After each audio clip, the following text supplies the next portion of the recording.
What's up everyone, it's Ojh&x and we're back at it again, and today joined by Conquistador, one of the top PvP players in the world, who's going to talk us through his PvP troop tier list and his PvP troop tier list of who you should upgrade to Legendary first. Later on in this video there will be a Blizzard sponsored giveaway, so stick around for that. But firstly, Conquistador, thanks for being on the channel, man. How you doing?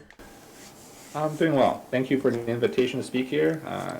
It's a great honor. Thanks for your time. I really appreciate you being here, and I think that this tier listing is going to be a really good insight to the player base. So as I said, we've got your the tier listing for just the best troops, and then we've got your priority listing for who to upgrade to Legendary. So we're going to start out with just the best troops first, and at the bottom of the screen there we've got your kind of grading system, or what you have described as an S tier mini as opposed to a D tier mini. So do you want to talk us very quickly through your kind of ranking scale? Yes. So the scale I chose is based on my experience watching Hearthstone content, and you know, there's a lot of people over the years that try to rate cards before a set comes out, and they would assign it 0 to 5 stars or whatever. And my experience over the years is that most of the list, most of the people are wrong on most of the cards. And most of them are being good sports about it, and they would even review their own reviews to see, okay, well, I was wrong about this, I was wrong about that. And to summarize, well, why, you know, these are not bad players. These are some really high quality players, and how did they get it wrong so often? So I think the reason is because they either explicitly or subliminally try to rate cards individually, right? And then when you do that, you tend to look at the ceiling, right? You look at the highest potential of the card, Right. and say, wow, you know, if this card works, it's insane. But the thing is, you don't really know how often you're going to get there, Yeah. right? Until you actually play in the meta. And so that's kind of risky if you try to rate cards based on their potential rather than what they actually do. And what they actually do is more based on the average, and more often even the floor. Like, what's the worst thing that this card can do? Like, just... Yeah. So that's why I think a more well-rounded rating system is to look at the meta relevance, right? Like, how often can you use this card? What decks can you use this card in, right? And that's kind of how I constructed this this rating system. Yeah. And that's how I selected the cards. Great. So yes, we've got S tier being a key component in like several competitive decks across multiple metas, and then all the way down to D tier being basically never used things in there that you've graded, like the Ogre Mage Spiderlings. But like I say, we're going to concentrate predominantly on the S tier and the A tier, so we're going to concentrate on the better cards in this ranking, and then we might pick out a few ones that maybe would have question marks over them from the B, C and D tiers as well. But yeah, so starting out there, let's hop straight in. S tier, Harvest Golem. I don't think there's going to be too many people that argue against that. Yeah, so Harvest Golem, he sort of is the typical staple card. He doesn't do anything flashy.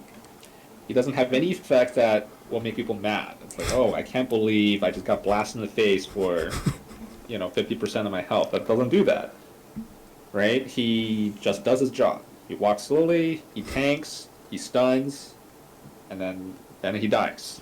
But during that time, that's doing a lot of work, right? So you can't win the game just by dropping a Harvest Golem, but he helps you win the game, and he does his job diligently.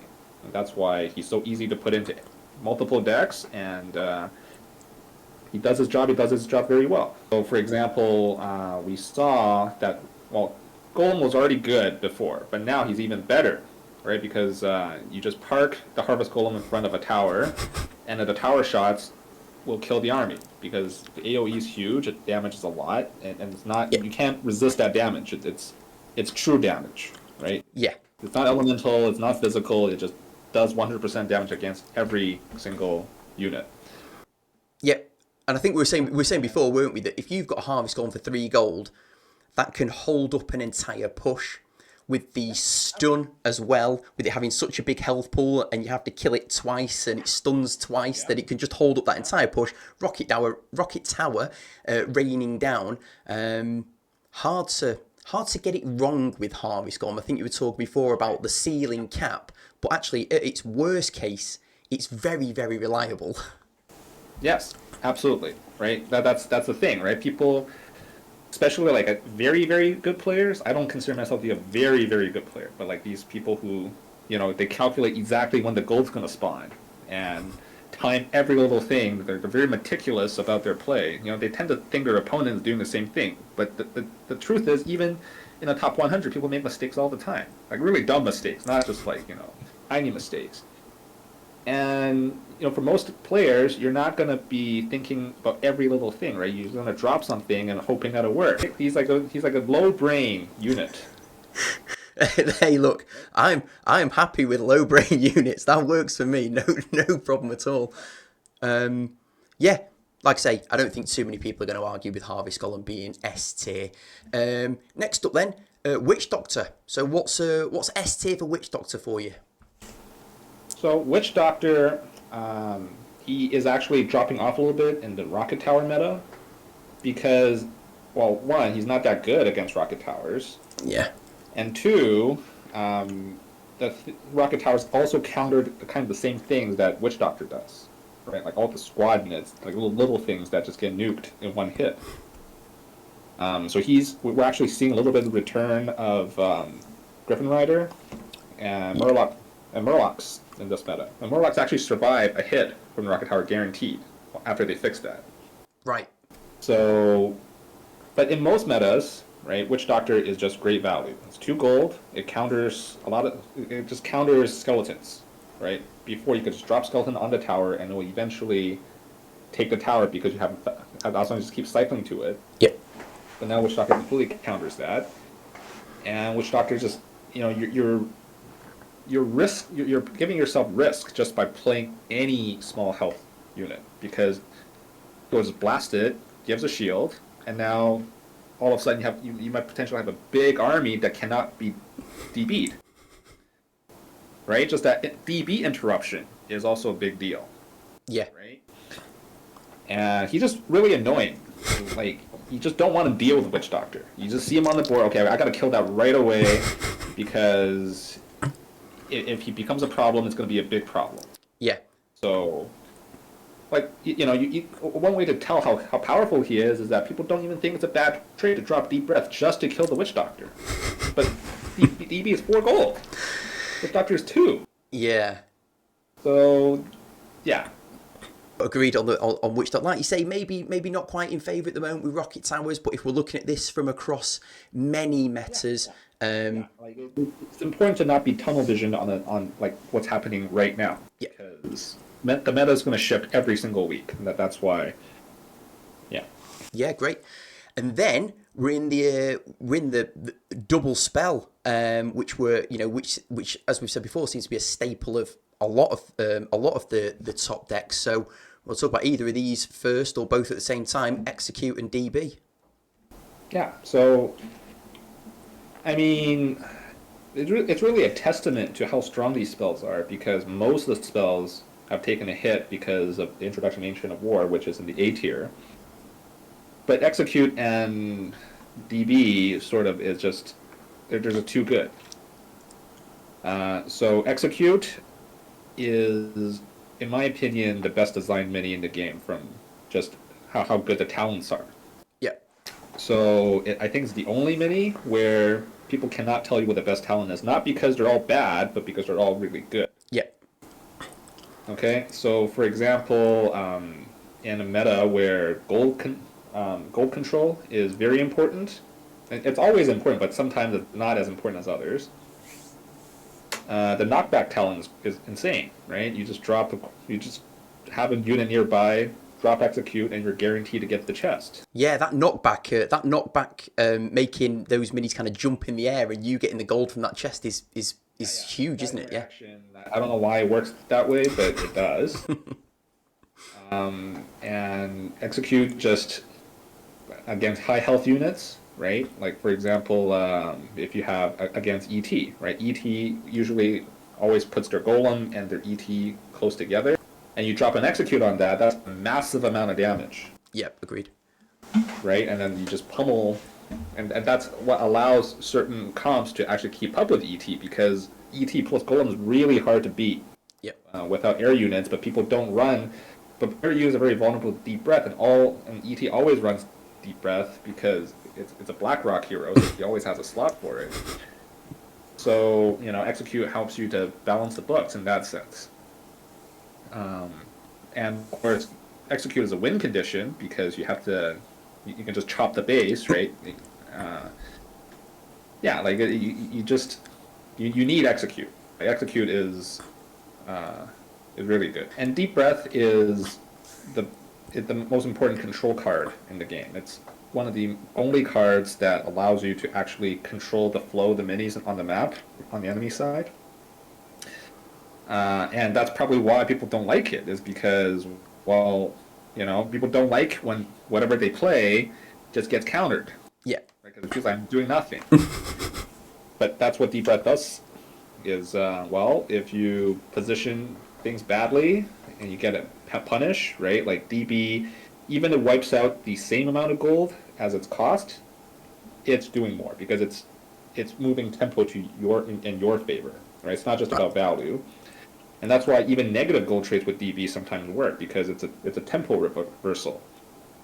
And it's just so easy to get value out of DB too, because usually it's pretty easy to include the core as part of the path. Yeah, and DB is another thing you just got to watch out for. Like when you place minis, you got to make sure that, okay, are they in a line? Like when are they going to? Because if they have different speeds, they're going to move into a line together, and boom, this is a spot that you could lose. Yeah, yeah.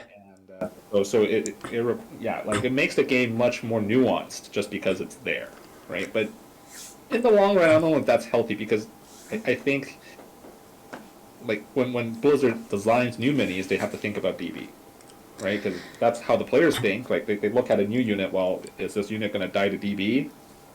If the answer is yes, probably not playable.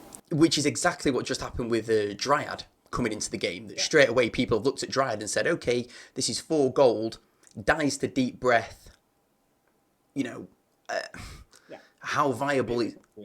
Yeah, how viable is that going to be? Because we know that deep breath is so prevalent in most or every meta. So am I going to add Dryad in there knowing that she's going to get melted and I'm going to get at least some core damage taken as well, or some other minis that are going to get caught up in it? So yeah, that is good from a design perspective, that they need to look at that. So that's the S tier then. I don't think there's going to be any complaints with those. Right, let's hop into the A's then, starting out with Sneaky Bandits. Yeah, so Bandits, actually, I got a couple of people saying that Bandits should be an S tier. And, I don't disagree with that sentiment. I mean, I think Bandits could easily be in the S tier. It's just that the only reason why he's in A tier is because Bandits, generally speaking, do not break any comps. Like, if you really don't like Bandits and you listen, okay, I'm going to take it out and replace with something I like, the deck will still work. Yeah. Because they're just there for utility.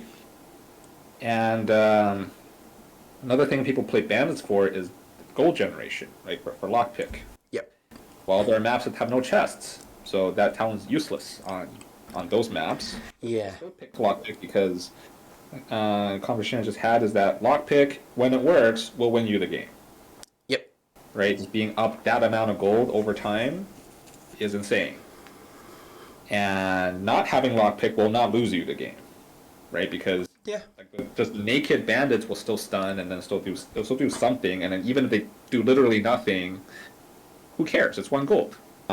So yeah, bandits is high utility, right? And bandits is actually another one of those units that where all 3 talents are good, except that there is a unique, in my opinion, a unique best one, which is lockpick. I'm not a top player at all, but I often, if I can't get them in to my deck, I don't mind playing bandits without the boost slot, because I'm really only got them in there to get me a gold chest.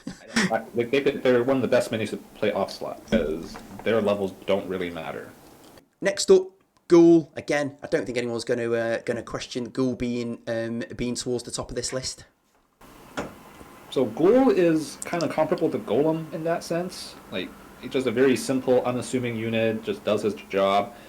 So the only reason why Ghoul is not in the S tier is because Ghoul actually has a fairly low floor. Like, it is possible for Ghoul to do nothing. Right? Because he's not armored to begin with, right? He's not that tanky. If there's a lot of DPS, he's just gonna die. So the way you get value out of Ghoul is to make sure that he survives, like you clear the push and he eats, regenerates, right? That's getting like a free new Ghoul, and he's going to get armored because he's even more tanky after he eats, and he's just going to gunk up the lane if, you know, the enemy does not have enough DPS to kill him straight up. That's the ceiling, right? We're thinking about the, you know, when it works, but when he doesn't work, he's going to die. The thing is, Ghoul still is usually pretty good because he's 2 gold. Right, like 2 gold units can't be that bad, because worst case scenario you blew 2 gold. He eats most of the 2 gold units. Like he will easily blow a Witch Doctor if there's nothing else on the board. He will easily kill Murlocs. Right, he will kill Phobor. Right, so he beats most of the 2. Well, I mean, he's never going to kill Griffin because that's an air unit. But yeah. So one-on-one, he's very good. The thing is, usually, you know, Golem is that even if he's 1 against 10, he's still good. Ghoul is not good in that case. Yeah. You just mentioned the Griffin. So Griffin Rider up there? Yeah, so Griffin Rider used to be really good. Like, she used to be the top 2 gold unit, period. And then everybody started having breath, and all of a sudden Griffin was not good anymore. Because, again, Griffin, people used to say that if you use Deep Breath just to kill Griffin, that's fine. Right? Problem is that everybody has DB now, and Griffin just almost never gets value. She can never connect anything, because she always just dies. People will highly prioritize killing her. And also, she doesn't generate the same amount of threat as Witch Doctor does. Right, like Griffin doesn't have a very high ceiling, right? Like, you know, she can't just block out DB out of nowhere, right? And sometimes against a lot of minis at once, she's not as good because she just does high DPS 1 at a time versus, but that ends up being overkill quite often. Yeah. Whereas Witch Doctor just spreads it out, and that's somehow better in most situations. So, yeah, I think Griffin is never going to be irrelevant, like, you know, especially in the current meta, she's coming back, but she's just not like an auto-include like she used to. Yeah, and we've got Griffin's the only air card that we've got in the top 2 tiers as well, so it's definitely a place. Yeah, that's right. And but I feel like the way that's designed is that you don't want, like, because if you have a critical mass of air units, and sometimes you see this in rend decks, it's actually really hard to deal with, because a lot of the really good units can't hit air at all. So people mostly build their decks with a couple of anti-air tools, but then, you know, if you just throw more air units efficiently at the opponent, that they get overwhelmed. And it does exactly that. Yeah. So one of the air attacking units that we've got on there, the little pair of Murlocs made their way into A tier. Yeah. So Murlocs are, well, they're very good at countering Griffin Rider because they can kill Griffin Rider without, and they can still survive it. Well, one of them will die, the other one will live. And then First Strike, they're just deadly against Griffin Riders because they will one-shot the Griffin Rider at even levels. And the other thing is that they are Deep Breath resistant because you cannot kill Murlocs with a Deep Breath. It'll just take off their shield. Yeah, so that's as long as we've gone for the shield talent, because obviously there's the talents to get you a 3rd Murloc, isn't there, which I don't think anybody uses. And like their body is so weak that having another one is not gonna. You want them to live longer. Yeah. Get some value. Get more value when you. You don't want to win more. You want to not lose all of it. If Phobor wasn't in the game, I think Murlocs would be S tier, but unfortunately Phobors are in games. Yeah, so if we jump forward, so we'll skip Prowler for the moment and talk about Quillbore. We'll come back to Prowler. So Quillbore in there, So Quillbore, because of the poison talent, is just getting rid of Murlocs. We kill the Murlocs with a complete encounter stun, and that's actually a very efficient way to play Quillbore, just to counter the Murlocs. Because Murlocs, usually when they're deployed, they have a job to do. And if you prevent them from doing that job, then you're advancing your game plan than it is like the even goal trade. You shouldn't think of it that way. Like you're advancing your game plan and you're stunting your opponent's game plan. So that's worth it. Yeah. Even paying a gold for that is worth it, but having an even gold trade, much better. So, yeah. And also, Murlocs are very vulnerable to Witch Doctor, which is bad, because Witch Doctors are usually all over the place. But because Witch Doctors are falling off because of Rocket Towers, Murlocs, and because Murlocs are also resistant to Rocket Towers.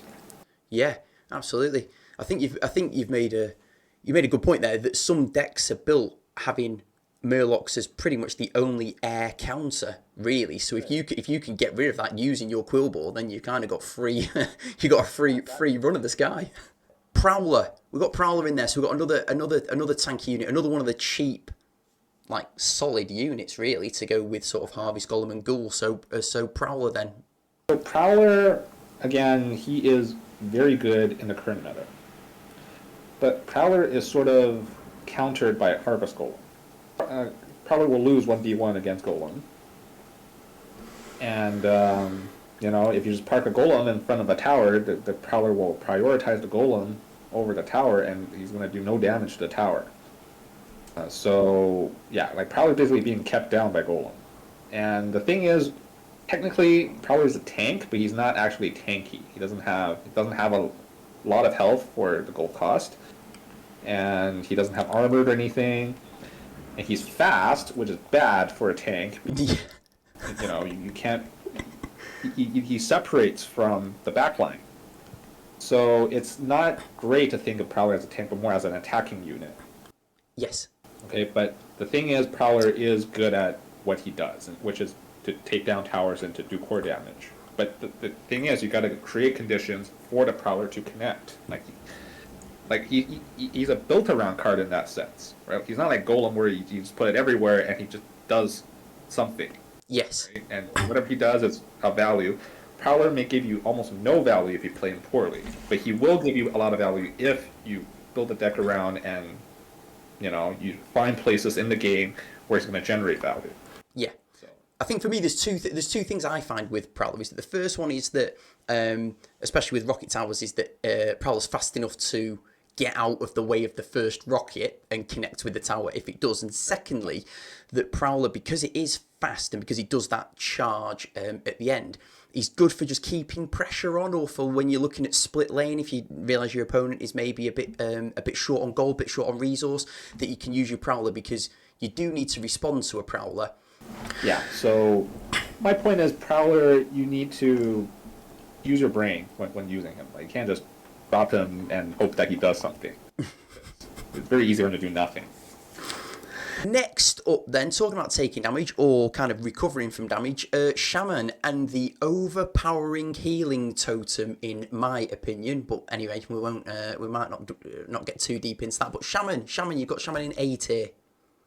Yeah, so Shaman, as I wrote in the post, she might actually qualify for S tier on a technicality just based on the wording of my tier list, but I decided to put her in A because that kind of better reflects her average performance.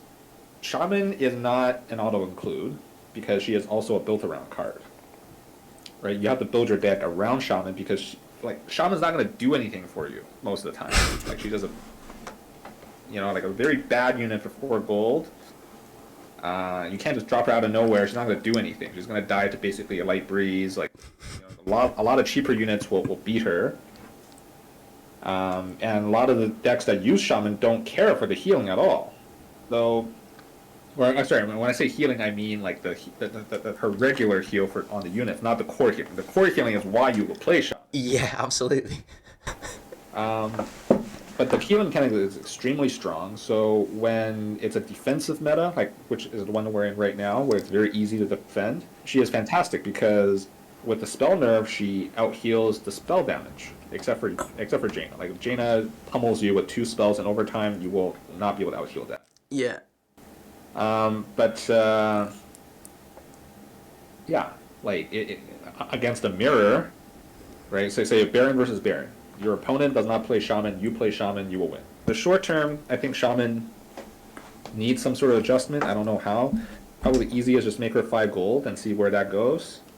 Like, because that like 20% increase in cost is big. You could make her 5 gold or reduce her healing totem in line with the reduction of spell damage to towers. Be 5 gold overall. I think she just needs to be 5 gold if she selects that talent. Just like deep breath. Yeah, that might be that might be a good way of doing it actually, mightn't it? I think either way, we're in agreement. Yeah. Something needs to be done to Shaman. Right. It's not like urgent. It's not like the most game-breaking thing right now. It's just, I think in the long run, it creates bad game experiences. Because, like, Yeah.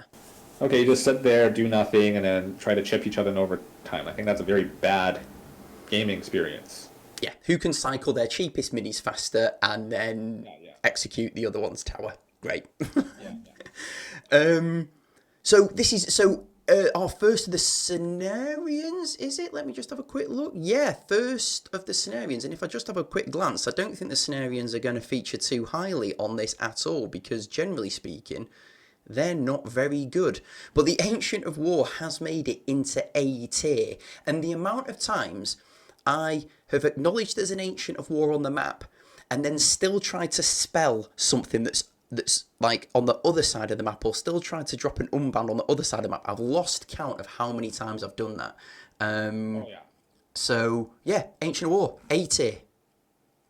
Yeah, so Ancient of War, I think, is the most disruptive card they've ever. I keep using the word card because I played Hearthstone for a long time. Yeah, it's the most disruptive mini they've printed or introduced to the game ever. It just completely changed the nature of the game, and I don't think people kind of understand the magnitude of his impact, right? Because I think he basically deleted Thanos and Maya from the game. It can't be played. Like, what are you gonna do? Like, you try to buff, you try to drop a Holy Nova to heal your Thanos. Oh wait, it went to the Ancient of War. It's so true. What are you gonna do about that? Right? And Maya, her entire thing is to just drop and bounce all over the map. Well, I can't do that anymore. Right? So, and not that like Thanos and Maiev were big meta players to begin with, and that's why people tend to don't see that. But yeah, like the next time you expect Thanos to be good, he's not going to be good. I think I was always frustrated when there was a Thanos that wandered the entire length of the map, got to my core 10 levels higher than when he was originally spawned, and just like 3-shotted my core, whatever. That really did frustrate me. That's also like, Thanos to me is one of the leaders that need to be looked at the most. Not because he's overpowered, just because he's polarizing. Like, he's either useless, or he just feels, like, how is this allowed in the game? Like, but he's not that OP, but he feels very OP when he works. There's that element where Thanos gets so strong that he just shrugs off a polymorph, and then there's literally, he gets to a certain level, and you've lost the game. You can't stop Thanos at that point. Or when there's the Maiev and it's the unbound spam constantly, and I'm just like, oh. Everything you do is going to get countered. Yep. Immediately. So I know that I won't be able to get any of the gold chests. I probably won't be able to get any mining done. They're going to ambush my tower and all this sort of stuff. So when Ancient of War came in, it was actually quite refreshing. However, for one mini to have basically deleted 2 leaders does seem a little bit strong. But not 2 leaders, but a lot of spells. Yes. I think Blizzard is really bad because, usually the Ancient of War is just by himself. Mm-hmm. You're just going to Blizzard the Ancient of War and maybe the tower. That's it. Yeah. Right? And worst thing is Blizzard not even going to kill the Ancient of War. It's barely, I think it only does maybe 50% of his health.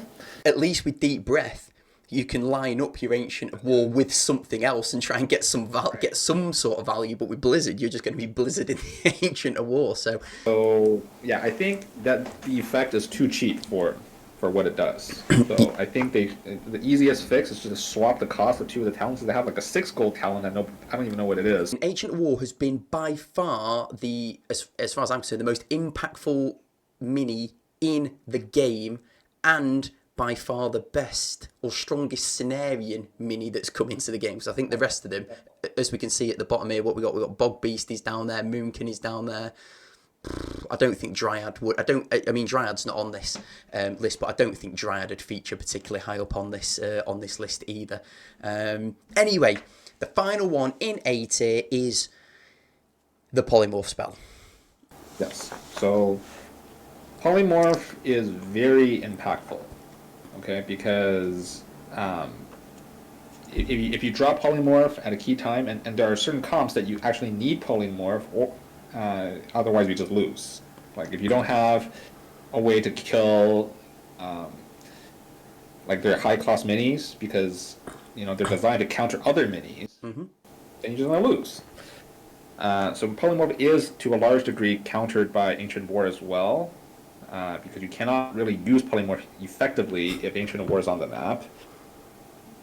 But it's still good. Like, it's still very useful. And Ancient War, outside of Gold Rush, I don't think he's actually that popular. Because he's still... Like, 4 gold is a lot, right? Like he's still a build-around card. Like, you need your comp to do something. Like, he has to protect something else, right? And that something else has to be worth protecting. Yep. So, there are definitely deck-building restrictions associated with Ancient War. But Polymorph is just, with Golden Fleece, like what's the most popular talent, it effectively costs 2 gold. And potential to wipe out, like, a huge push. But very importantly, not by itself. Like, Polymorph by itself does actually very little. You need to pair it with something else. Yeah. But it's not that hard to find situations where you're going to get a lot of value from Polymorph.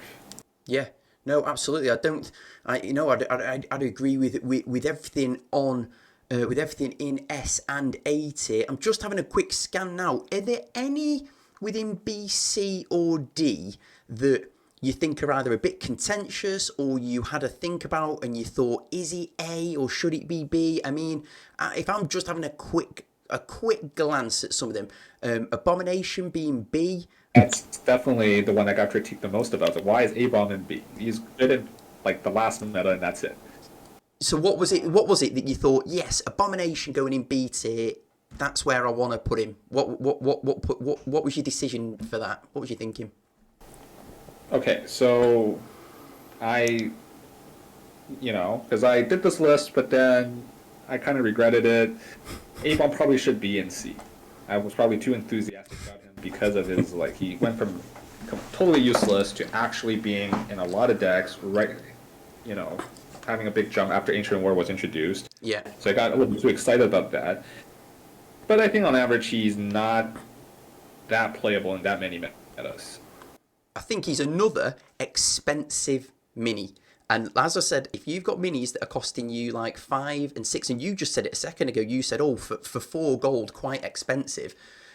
And that's kind of the feeling, isn't it? That, a lot of the better minis in this are going to be 2 or 3. I mean, if we look at the S tier and the A tier, you got Deep Breath in there for 4, Shaman in there for 4, Ancient War in there for 4. But I think everything else is 1, 2, or 3.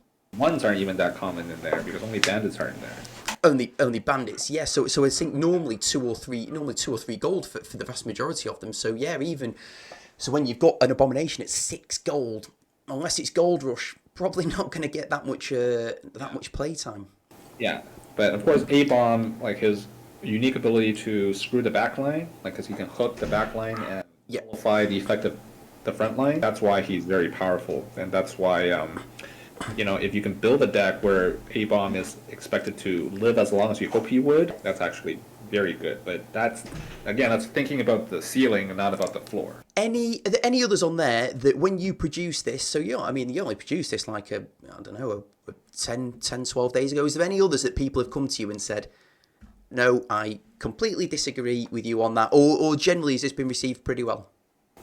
Generally it's been received pretty well, a couple of disagreements, but it's not like, why is this in D tier, should be in S tier? There's nothing huge. I think this should be in B, but it's in C right now, and things like that. Right, okay. There's a couple that I want to talk about that people have mentioned. So is Tazdingo, or Troll Headhunt, or Dark Spear Troll. This is real name. So people say, well, why is he in C and A-bomb is in B? That doesn't make sense. And I agree. Like, you know, Dark Spiritual probably could be B tier because, like, Dark Spiritual is one of those units that if he's bad, then he's bad, but if he's good, he's excellent. Okay? Because, well, he has the strongest heal in the game. He's completely immune to overtime damage. You kill him right away, or he's gonna get, you know, almost infinite value. Mm-hmm. So, Dark Spiritual used to be kept down by Save Pilot, because Save Pilot was in every deck and kills him while leaving the body behind. But Save Pilot kind of got pushed out of the meta. Save Palette fell off. Yeah. Deep Breath is just all over the place, and Dark Spiritual just is very vulnerable to that. Like, even Karen, with the extra 20%, at level 11, doesn't save Dark Spear. Oh. It doesn't save Testing. So, you know, he's just very vulnerable to Deep Breath. Yeah. But if he lives, like, you know, put him behind a frontliner, he's just gonna keep pummeling anything. And, you know, he doesn't care about chip damage. Like, things like Charlga just does nothing against him. Witch Doctor does nothing against him. Yeah, so he has the potential, right? But he is not great right now. He's too easily countered. And he'll basically solo a Dragon Tower. Yeah, exactly. He will solo try and yeah, full health after. So Dark Spear Troll has been, you know, could be, again, a bit situational. Who else have people asked you about in the list? Oh yeah. So Chain Lightning. I got a lot of Chain Lightning fans that said, you know, that Chain Lightning shouldn't be in B tier. It should be higher. Okay. And I don't disagree with. I mean, they know what they're talking about. Chain Lightning is very good, but I think it's much less. There's fewer metas where it's useful. I think Chain Lightning is actually potentially has very all-out potential in the current meta. But you know, it's just another one of those things like that. It doesn't do that much, like, because it's very low damage, right? It's really used to kind of nuke small units. Yep. And but then again, it's very cheap. The real restriction on Chain Lightning is, well, it costs the deck slot. If you put Chain Lightning in, something else is not in there. Yeah. Right, and it's not too bad, but you know, there are a lot of games we just don't feel like playing it at all. So that's kind of the restriction. But Chain Lightning, let me just talk about why a lot of people have, you know, Chain Lightning where it works. So, for example, like a common thing, and this happens on Hillsbrad and also on Ultrac Valley, is you do that split push. Like you drop a squad and it kind of goes in 2 lanes. But Chain Lightning, if you pick the Storm Reach Talon, like the one that enlarges the radius, you can actually hit everything on both lanes. It's just like the spot where you can kill. And sometimes, as an example, is like, okay, you have vultures and bandits, and you can get all of them. Sometimes you even get a kobold, right? And the application of Chain Lightning is, well, you can make sure that their bandits are never going to touch a chest. And you're not going to lose too much gold because you can maybe snipe a kobold with it, or snipe something else with it. It's going to do a little bit of damage. That's still fine. Yeah. So it's a great control tool, but it's not always necessary in every meta, and it doesn't always beat other cards in the same meta. Yeah. And I think that with all tier lists, as you've said before, is that there's always going to be, you know, people's opinions. It won't be that it pleases everybody 100% of the time. People are going to have favourites and stuff like that, and it can be, you know, a little bit situational around certain things. But certainly with the S tier stuff that you've put in there, I don't think there's going to be many complaints about the S and the A. Another one I want to mention is just Harpies. So Harpies is one of those cards that is more sensitive to levels than people think.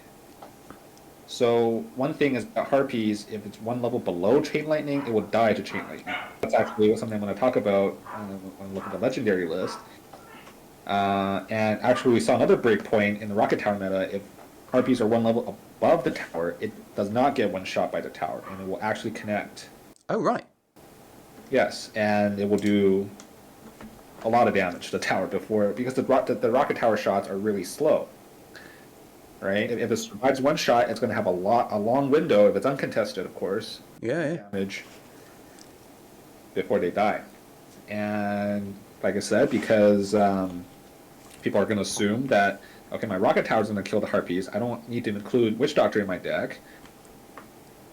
If that happens, it's actually not that easy to contest harpies. So, like, she's very level sensitive. Like, I think in the long run, if everybody, if we, at the end of time, when everybody's level 11 on everything, harpies might actually be not that great because we'll never get a level advantage. But if you are, if you're sneaky, if you make level 11 harpies really early, while everybody has level 10s, they're gonna get a lot of value.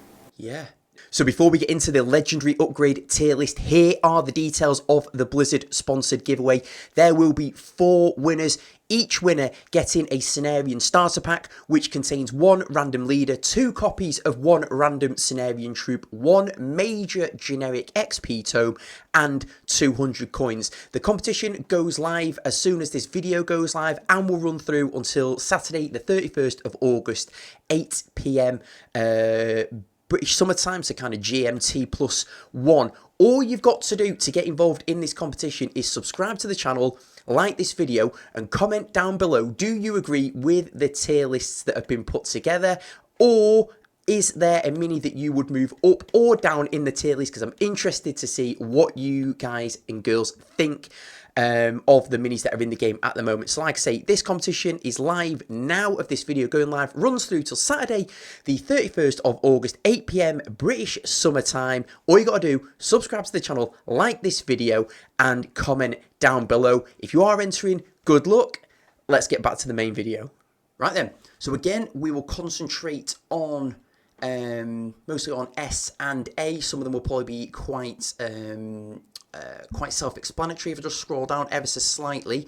So here is the sort of kind of guide or the ranking criteria that you put on it here. So S, again, being useful across multiple decks, multiple metas, or with a break point that's critical for the upgrade, and then D, just being that either they're never used or that the difference between 10 and 11, there is no difference really between 10 and 11 as far as the interactions are concerned.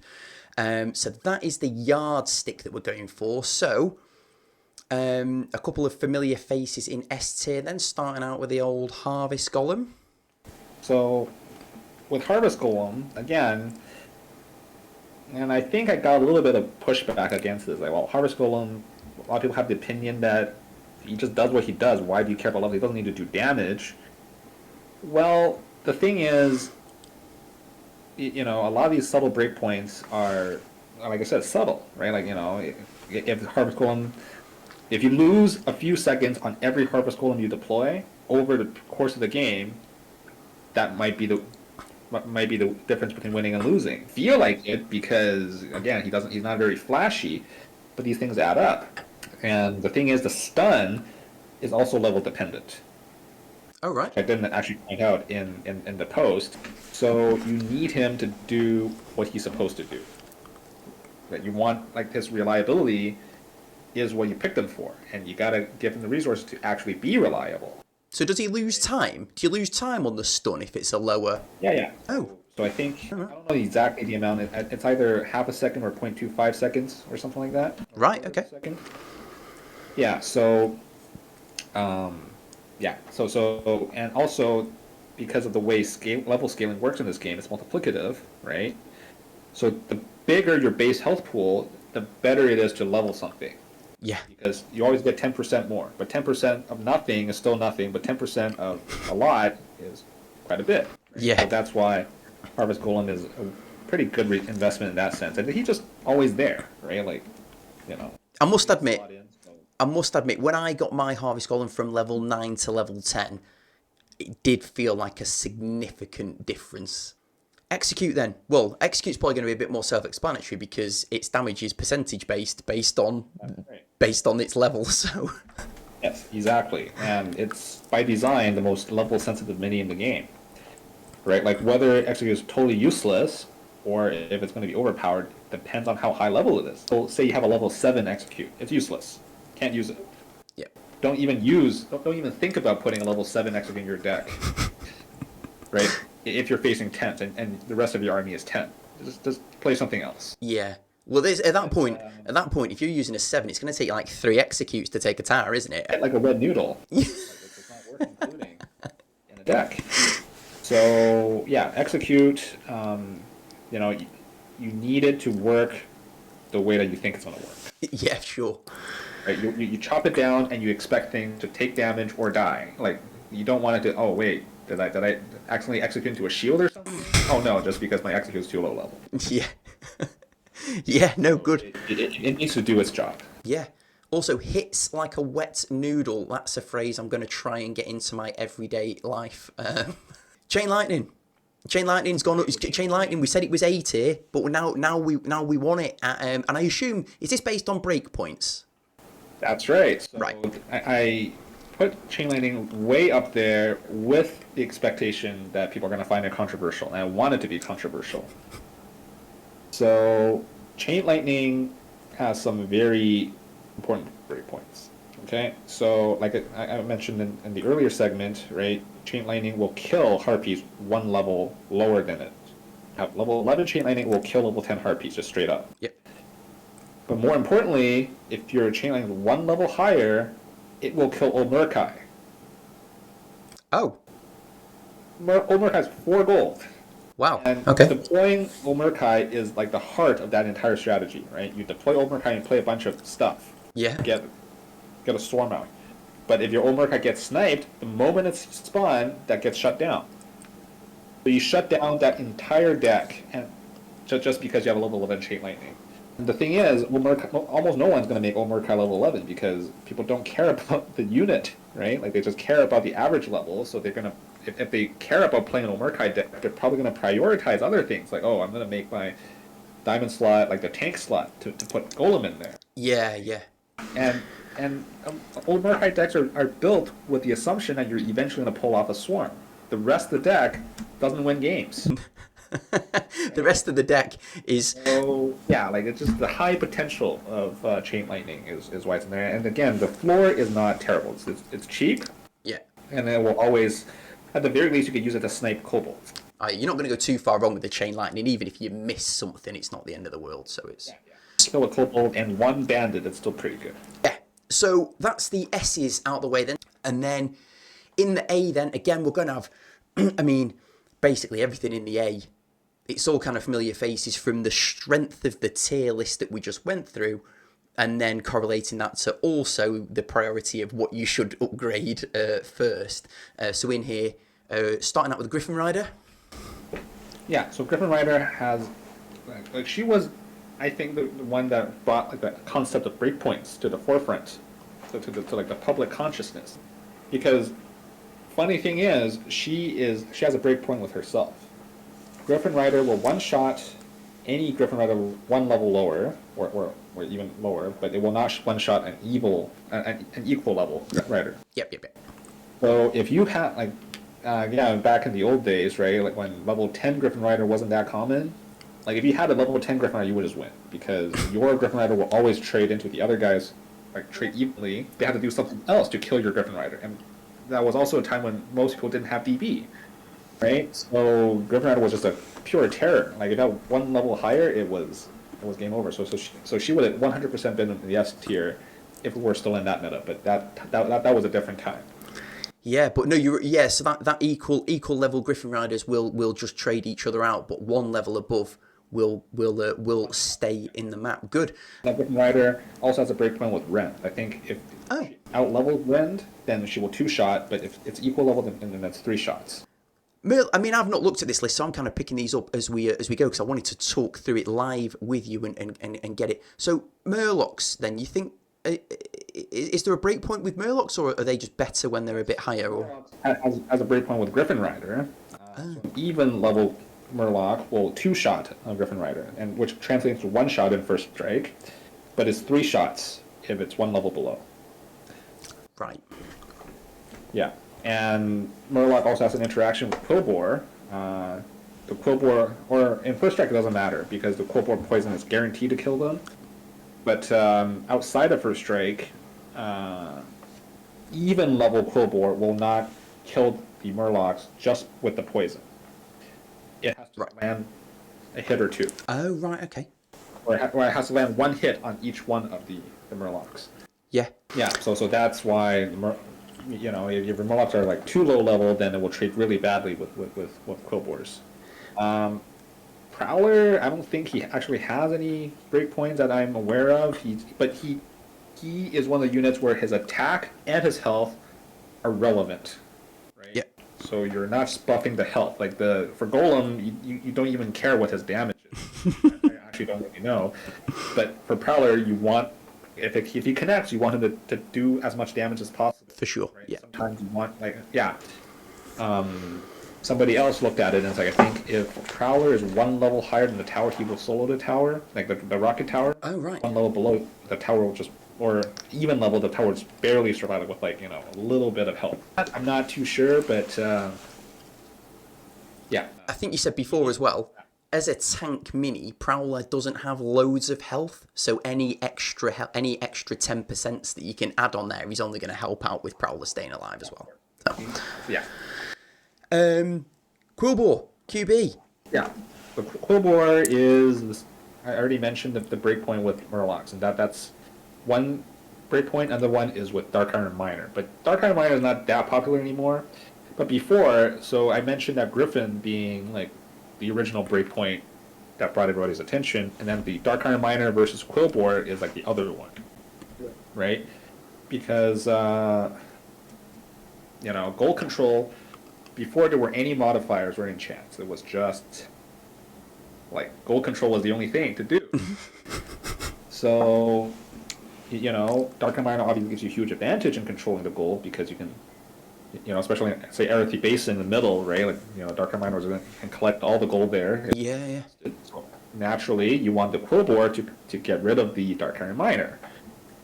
And the thing is, Quillbore used to always win against Dark Iron Miner. Like, the only way for Dark Iron Miner to win was if he had Dwarven Fury, and Quillbore did not have Bristleback, and they were even level. Right, yeah. Right, so if Dark Iron Miner out-leveled Quillbore, he would always beat the Quillbore. I just want to say, off the bat, one thing that's stood out to me in this is that your knowledge, and I'm sure the other top players' knowledge as well, of interactions and breakpoints and stuff just kind of blows my mind, because I don't know any of these things, and I'm looking at stuff on face value and kind of going, I think that'll kill it. I don't know. And then I'll just play something and just kind of like, not necessarily hope for the best, but I'm trying to play the best counter to that thing, but understanding the differences of the breakpoints and what kills what and stuff. Because I'll regularly chain lightning some harpies and they stay alive. And I think, oh no, oh, not again. But the fact that you know all this is great, because that's obviously what helps. That's obviously what makes the top players and the rest of us like the rest of us. So I'm fascinated that you know all this stuff. I didn't figure any of this stuff out. Like, you know, I play just like you. I don't want to use too much of my brain in playing a game, right? I just do whatever. But when, you know, other people have told me, and then, oh, okay, that makes a lot of sense. I'll watch out for that, and that's why I remember. But I didn't do the groundwork. Yeah, but yeah, well, no. But even just remembering it all is really useful anyway. So Shaman's got to be in there because of the healing, additional healing totem, right. Surely. What the text says, the healing is level dependent. Good old Blizzard text. It says one thing. Sense, because, like, you know, Blizzard doesn't like it when, you know, like a level 4 cheat death does the same thing as a level 10 cheat death. Right? That's why bother leveling your cheat death. Mm-hmm. Right? So they have to find ways to kind of sneak in. It's just poorly communicated in this case. Yeah. So, yeah, but having an extra, like, it's the same idea as execute, right? Like, if you have level 10 execute and your opponent has level 11 execute, you're just at a massive disadvantage because they can chop your core for more and they can chip you a little bit more. Yeah. So you have to, like, somehow fit in an extra execute to catch up. Yeah. Same with Shaman, right? Like, if you have to somehow cycle an extra Shaman, which is really hard because she's 4 gold. Yeah, no, absolutely. Ancient of War. So what makes Ancient of War so given, because looking at this now, I'm thinking Ancient of War does its job whether it's level 1 or level 10. So what is it? Obviously, it'll die faster if it's level 1, clearly, because it's got less health. But what is it about Ancient of War, then? So the thing about Ancient of War is breakpoint with execute and deep breath. Right? Got you. I have not extensively tested this, okay? But I believe Ancient War definitely doesn't die to even level execute plus a DB. It will survive. Right, okay. So that's bad because that's 7 gold and he doesn't even die. Okay?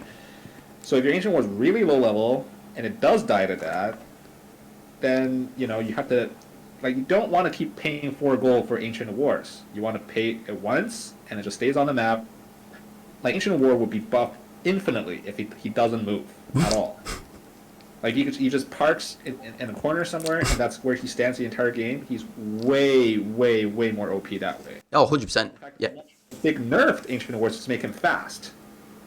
Yeah. So, yeah, so, like, these breakpoints do matter, but does it matter that much?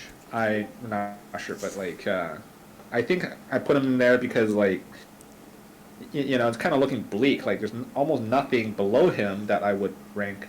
I would put in A instead. So We spoke about it before. Witch Doctor, really good. Generally, is that up there just because it's good, or are there associated breakpoints with? Yeah, just versatility, and he's in basically every deck in some metas, right? Not in the current meta, but Yeah.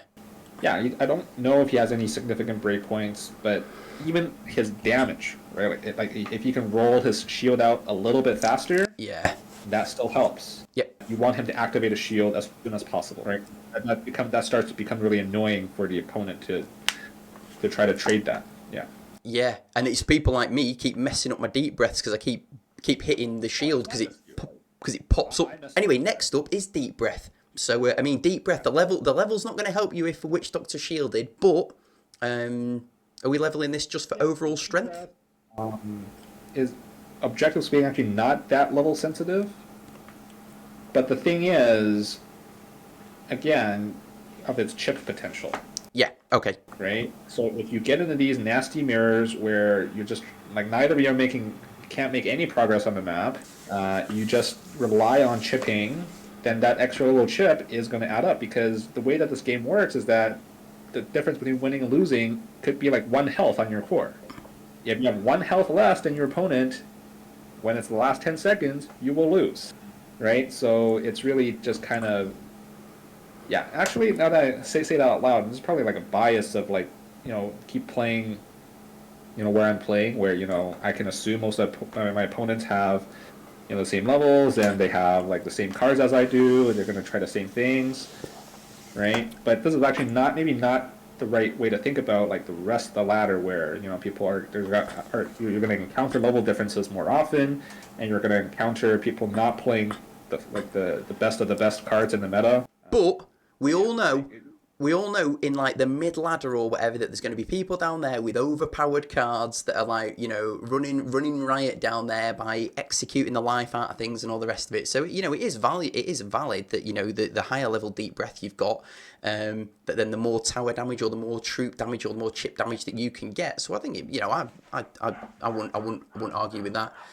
And finally, then harpies are up there as a key one to upgrade. Yeah. So again, there's a little. I'm inviting the controversy with harpies. So the same reasoning as before. It's like harpies are one of those things that if you play harpies at 10 and your opponent has level 11 chain lightning, you cannot play harpies that game, because it will be a negative gold trait every single time. They're going to save their chain lightning for your harpies and nuke your harpies at like -1 gold every single time. Unless they cock it up and they use their chain lightning somewhere else, and you think, right, I can sneak them in now. But anyone who's thinking about that thinks, I'm going to keep all of my chain lightning, and the second you play your harpies, they're gone. Yeah. So it's just one of those units that if you want to use harpies, you have to prioritize getting them levels, because they're level sensitive. And the question is, well, do I want to prioritize getting harpies? Well, Again, Harpies, even though they're not that expensive, they're also kind of a build-around card. Like you have to build a deck where you generate conditions to get value out of Harpies. Yeah. It's very easy for Harpies to do nothing. Yeah. So, and there are decks where Harpies do work. So, but if you want to play a deck like that, you gotta get them levels. Across B, C, and D, then a little bit like we did earlier, has anybody questioned you on some of these and said, no, I think you should be concentrating, I think you should level up Raptors first? That's a really poor example, but has anybody questioned any of B, C, and D? Not really a question, but again, like, okay, I don't think, for example, like Banshee, should she be in C? I think she should be in D instead.